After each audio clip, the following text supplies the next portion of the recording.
సజ్జల భార్గవరెడ్డి మీ అందరికీ తెలిసినటువంటి వ్యక్తే. వైఎస్ఆర్సీపీ పార్టీకి లాస్ట్ 2.5 సంవత్సరాల టెన్యూర్లో వైసీపీ సోషల్ మీడియాకి ఆయన ఇన్ఛార్జిగా వ్యవహరించారు. ఆయన వచ్చిన తర్వాత వైసీపీ సోషల్ మీడియాలో విశృంఖలంగా విచ్చలవిడిగా మహిళలని వ్యక్తిగత హరణానికి పాల్పడటమే కాకుండా ఎవరైతే ప్రత్యర్థి పార్టీలు అంటే జగన్మోహన్ రెడ్డి గారిని ప్రశ్నిస్తున్నటువంటి మహిళల మీద ఎంతో నీచంగా జుగుప్సాకరంగా సోషల్ మీడియాలో పోస్టులు పెట్టాడు. ఈ వ్యక్తిగత హరణం ఎక్కడ దాకా వెళ్ళిందంటే సాక్షాత్తు ప్రస్తుత ముఖ్యమంత్రి గారి సతీమణి గారి మీద, అలాగే ఐటీ మినిస్టర్ గారి సతీమణి గారి మీద, అలాగే పవన్ కళ్యాణ్ గారి సతీమణి గారి మీద కూడా వ్యక్తిగతంగా పోస్టులు వేసే స్థాయికి దిగజారిపోయారు. ఇంకా ఈ సోషల్ మీడియా విశృంఖలం అంటే వికృత రూపం దాల్చింది అనడానికి నిదర్శనం జగన్మోహన్ రెడ్డి గారు తోడబుట్టినటువంటి ఆయన సొంత చెల్లెలు వైఎస్ షర్మిలారెడ్డి గారి మీద కూడా ఆమెను నీచంగా బండలు బూతులు తిడుతూ సోషల్ మీడియాలో పోస్టులు పెట్టారు. కాలం కలిసి రాకపోతే ఒక్కొక్కసారి ఇదిగో ఇలాగే ఉంటుంది అనుకుంటారో ఏమో. కాలం ప్రతి ఒక్కడికి సమాధానం చెప్తుంది అంటే ఇదేనేమో కావచ్చు. ప్రస్తుతం సజ్జల భార్గవరెడ్డి రాష్ట్రంలో ఉన్నటువంటి పోలీస్ స్టేషన్ చుట్టూ తిరుగుతున్నాడు. అంతేకాకుండా రాష్ట్రంలో ఉన్నటువంటి ఎస్ఐ సిఐల పరిధి దాటి డిఎస్పీలు ఆయన ఇంట్రాగేషన్ చేస్తున్నారు.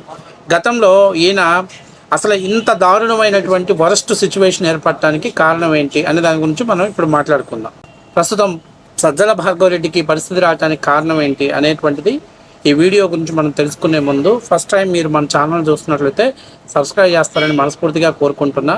అట్లాగే నా వీడియో మీకు నచ్చినట్లయితే లైక్ చేస్తారని, షేర్ చేస్తారని, అట్లాగే హైప్ బటన్ ద్వారా మీరు కొద్దిపాటి ప్రోత్సాహాన్ని మాకు అందిస్తారని, మీరు ఇచ్చే ఈ కొద్దిపాటి ప్రోత్సాహమే మాకు కొండంత ధైర్యాన్ని ఇస్తుంది.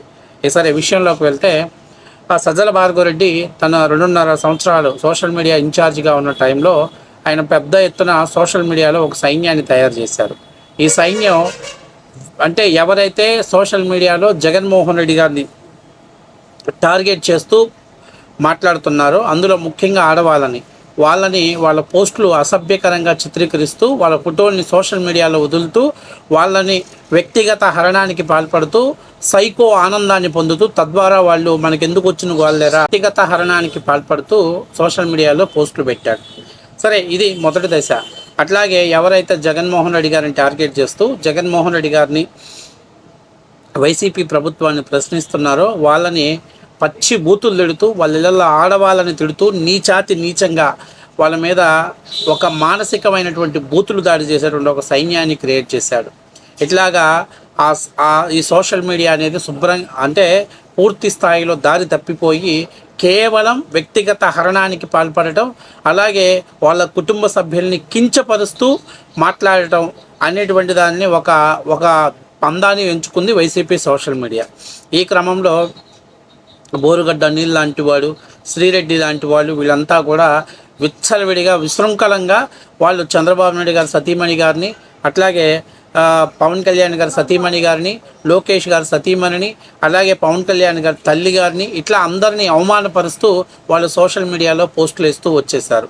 ఇక కొంతమంది అయితే వీడియోలు చేయటం, ఆ వీడియోలలో చంద్రబాబు నాయుడిని, పవన్ కళ్యాణ్ గారిని, అలాగే లోకేష్ గారిని వాళ్ళ కుటుంబ సభ్యుల్ని అవమానపరచడమే లక్ష్యంగా సోషల్ మీడియాలో ఒక వేదికగా నడిచింది.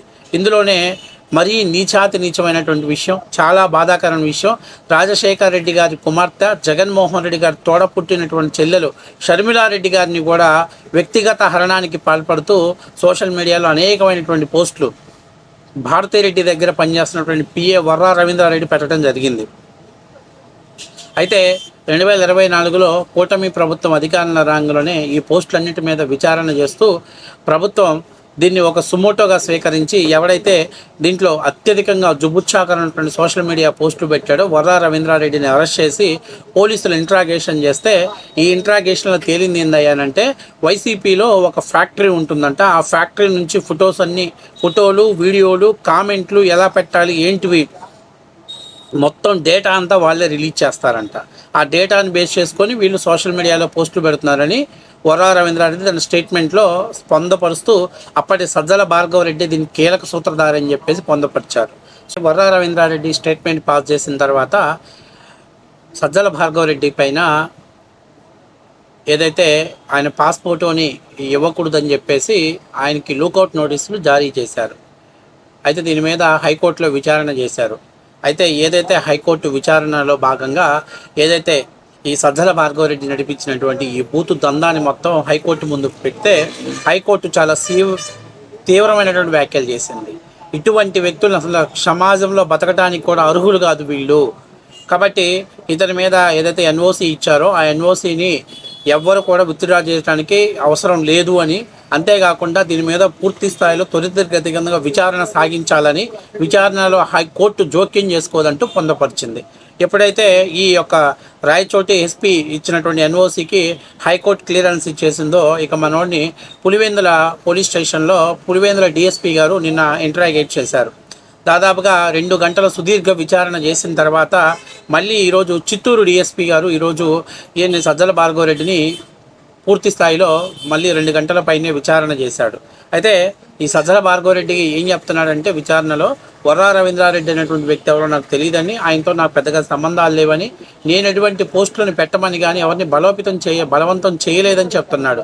అయితే ఏదైతే హైకోర్టు లైన్ క్లియర్ చేయడంతో సజ్జల భార్గవరెడ్డికి ఇప్పుడు దాదాపుగా రాష్ట్ర వ్యాప్తంగా అనేక పోలీస్ స్టేషన్లో సజ్జల భార్గవరెడ్డి మీద కేసులు నమోదవుతున్నాయి. వాటి విచారణ మొత్తం హాజరవాల్సిన పరిస్థితి ఏర్పడుతుంది. అంటే చాలామందికి మేము చెప్తున్నాం, అధికారం ఉంది కదా అని విచ్చలవిడిగా చెలరేగిపోయి బూతునే ఒక సామ్రాజ్యాన్ని సృష్టించినటువంటి సజ్జల భార్గవరెడ్డి లాంటి నీచుడికి ఖచ్చితంగా న్యాయస్థానాలు అతని చట్ట ప్రకారం శిక్షించాలి. అంతేకాకుండా ఇంత బూతు సామ్రాజ్యాన్ని సృష్టించినటువంటి ఈ సజ్జల భార్గవరెడ్డి, ఎందుకంటే సోషల్ మీడియాని పూర్తి స్థాయిలో దారి తప్పించి కేవలం వ్యక్తిగత హరణానికి, ఆడవాళ్ళని నీచంగా చిత్రీకరిస్తూ తిట్టడానికి మాత్రమే సోషల్ మీడియా ప్లాట్ఫారంగా వాడుకున్న సజ్జల భార్గవరెడ్డికి మరికొన్ని రోజుల్లో న్యాయస్థానాలు ఖచ్చితంగా కఠిన శిక్షలు విధించబోతున్నాయి. ఎందుకంటే చాలా వరకు కూడా సజ్జల భార్గవరెడ్డే షర్మిలారెడ్డి మీద కావచ్చు, చంద్రబాబు నాయుడు గారి మీద కావచ్చు, లేకపోతే పవన్ కళ్యాణ్ మీద కావచ్చు, లోకేష్ మీద కావచ్చు, ఎవరి మీద అయినా, లేదా తెలుగుదేశం పార్టీ మహిళా మంత్రుల మీద, ప్రజాప్రతినిధుల మీద, అట్లాగే జనసేన ఆడవాళ్ళ మీద కూడా సోషల్ మీడియాలో పోస్టులు పెట్టించడంలో సజ్జల భార్గవరెడ్డిదే కీలక పాత్ర.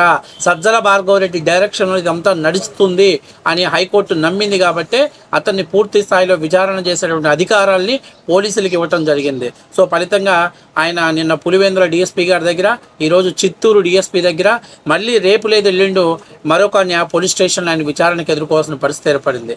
కాబట్టి నేను చెప్పేది ఏంటంటే, అధికారం ఉంది కదని రెచ్చిపోతే, అధికారం కోల్పోతే ఇలాగే న్యాయస్థానం చుట్టూ తిరగాల్సిన పరిస్థితి ఏర్పడుతుంది, ఇలాగే పోలీస్ స్టేషన్ చుట్టూ తిరగాల్సిన పరిస్థితి ఏర్పడుతుందని బీ కేర్ఫుల్. ఆడవాళ్ళని కానీ వ్యక్తిగత హరణానికి కానీ పాల్పడితే ఇదే పరిస్థితి ఉంటుందనే దానికి సజ్జల భార్గవరెడ్డి ఒక ఉదాహరణ.